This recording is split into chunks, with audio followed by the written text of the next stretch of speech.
কোরবানির বাকি আর মাত্র 2 দিন। বেচাকেনা যখন তুঙ্গে থাকার কথা, আবহাওয়ার বিরূপ আচরণে রাজধানীর পশুর হাটের চিত্র তার বিপরীত। সকালে কিছু ক্রেতা সমাগম হলেও দুপুরে বৃষ্টি শুরু হলে ভাটা পড়ে বেচা বিক্রিতে।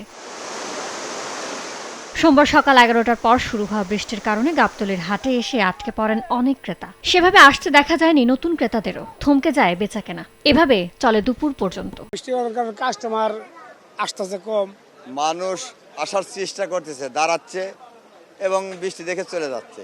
এই অবস্থা আমরা আছি। বেশিরভাগ ক্রেতার আগ্রহ ছোট ও মাঝারি আকারের পশুতে। হাট ঘুরে কোরবানির পশু কিনতে আসা রাজধানীবাসী দাম নিয়ে জানান মিশ্র প্রতিক্রিয়া। গরুর দাম একটু চড়া আছে, একটু দাম বেশি আছে।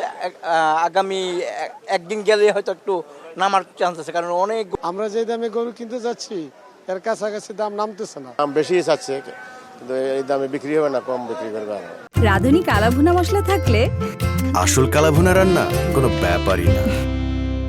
বৈরী আবহাওয়া ব্যাপারী খামারিদের লোকসানের শঙ্কায় ফেললেও দিন শেষে লাভের আশা তাদের। জানান, বরাবরের মতো এবারও মাঝারি আকারের গরুর চাহিদা বেশি। আমাদের ডিমান্ডের সাথে ক্রেতার ডিমান্ডের সাথে অতটা ফারাক দেখছি না, কিন্তু ক্রেতা শূন্য ওয়েদারের কারণে আজকে নির্বিঘ্নে যেন মানুষ পশু কিনে বাসায় ফিরতে পারে সে বিষয়ে সংশ্লিষ্ট সব সংস্থা সার্বিক সহযোগিতা করবে বলে জানিয়েছেন ঢাকা উত্তর সিটি প্রশাসক। নির্বিঘ্নে নগরবাসী তাদের গরু ক্রয় করে নির্বিঘ্নে তার বাসভবনে গিয়ে পৌঁছাতে পারে সেই বিষয়ে সার্বিক সহযোগিতা করবে ডিএমপি পুলিশ সহ বিভিন্ন আইন প্রয়োগকারী সংস্থা, ঢাকা উত্তর সিটি কর্পোরেশন। এদিকে হাটে ক্রেতা বিক্রেতাদের নিরাপত্তা নিশ্চিতে সব ধরনের ব্যবস্থা নেওয়া হয়েছে বলে জানিয়েছে র্যাব। ডিএমপি কমিশনার জানান, আইন শৃঙ্খলা পরিস্থিতি নিয়ে কঠোর অবস্থানে রয়েছে পুলিশ। নির্বিঘ্ন যাতায়াত এবং পশুর হাটে নিরাপত্তা কেন্দ্রিক সার্বক্ষণিকভাবে আমাদের ঢাকা মেট্রোপলিটন পুলিশের সদস্যরা 24 ঘন্টা নিয়োজিত আছেন।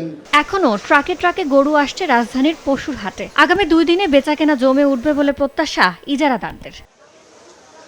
ইয়ানুর শিফাত, সময় সংবাদ, ঢাকা।